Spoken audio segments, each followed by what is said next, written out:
슈룹 드라마에서 권위관의 첫 등장은 세자가 혈액걸로 인해 쓰러지게 되면서 그를 치료하는 주치의로 등장했었는데요. 그때는 그냥 단순히 세자를 치료하는 의원으로 단발성을 띤 인물로 등장할 줄 알았지만 많은 비밀을 숨기고 있는 그의 모습을 볼 수 있었죠. 성남대군이 세자를 치료하기 위해 토지선생에게서 외부약재를 받아와 이마령에게 전달하자 외부약재의 사용을 강하게 거부하는 그였는데요. 하지만 결국 이마령의 명으로 인해 외부약재를 사용하게 되면서 그의 본격적인 서사가 시작되는 것으로 보였습니다. 세자가 죽음을 맞이한 이후 권위관의 신문이 시작되었고 외부약재를 썼다는 사실을 알게 된 영의정은 그에게 외부약재를 쓰라 시킨 임무를 물었는데요. 처음에는 절대 외부약재를 썼다는 사실을 밝히지 않을 것이라던 권위관은 결국 그 사실을 실토하며 명한 인물이 이마령이라는 사실까지 밝혔죠. 그렇게 이마령이 위기에 빠지게 되자 권위관을 찾아갈 것이라 생각한 영의정은 그를 궁 밖으로 내보내는 모습을 보여주었는데요.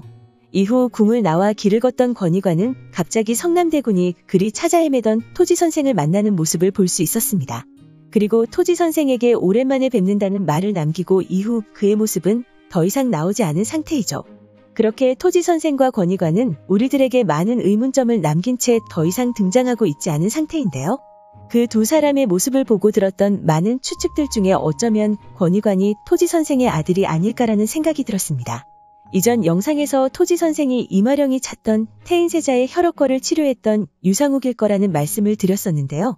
신상궁이 이마령에게 유상욱이 죽었다는 말을 전하면서 아들도 그와 함께 죽음을 맞이했다는 말을 들을 수 있었죠.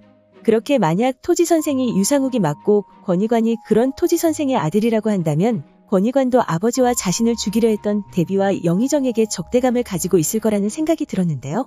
궁을 나온 권위관이 아버지인 토지선생을 만난 것이라 한다면 이후 그들에게 시원한 한방을 먹이는 모습이 나오지 않을까 생각되죠.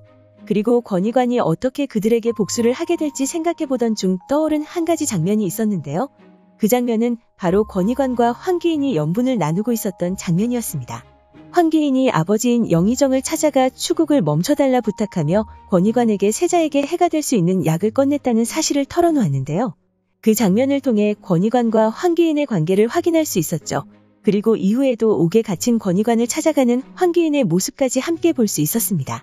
그렇게 권위관과 황귀인이 보통 사이가 아니라는 사실을 알 수 있었고 권위관이 그들에게 적대감을 가지고 있다고 한다면 황귀인과의 관계도 거짓 감정이 아닐까 생각되는데요. 궁을 빠져나온 권위관이 그 감정을 이용해 의성군이 세자가 되는 것을 방해하는 모습이 나오지 않을까 생각됩니다. 많은 분들이 권위관과 황귀인의 관계를 확인한 이후 의성군이 어쩌면 이호의 아들이 아니지 않을까라는 의견들이 이야기하셨었는데요.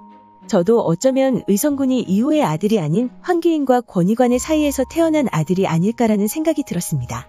그리고 그 사실을 황귀인과 권위관 두 사람만이 알고 있었을 것이라 생각되는데요. 바로 그 사실로 의성군을 끌어내리는 모습이 나오지 않을까 생각되죠.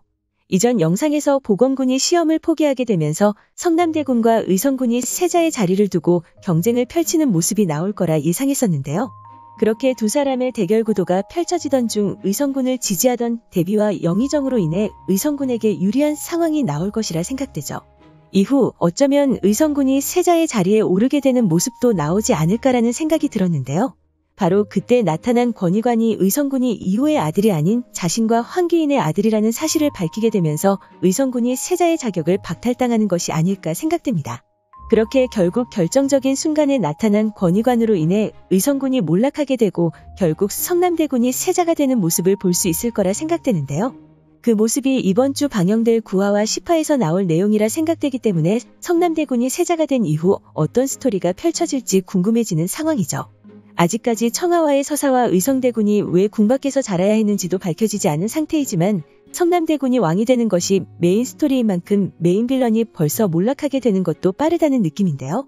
2차 과제가 다음화에서 마무리될 것으로 보이고 의성군과 성남대군의 대결이 이번 주 마무리될 것으로 보이기 때문에 이후 어떤 상황이 나올지 궁금해집니다.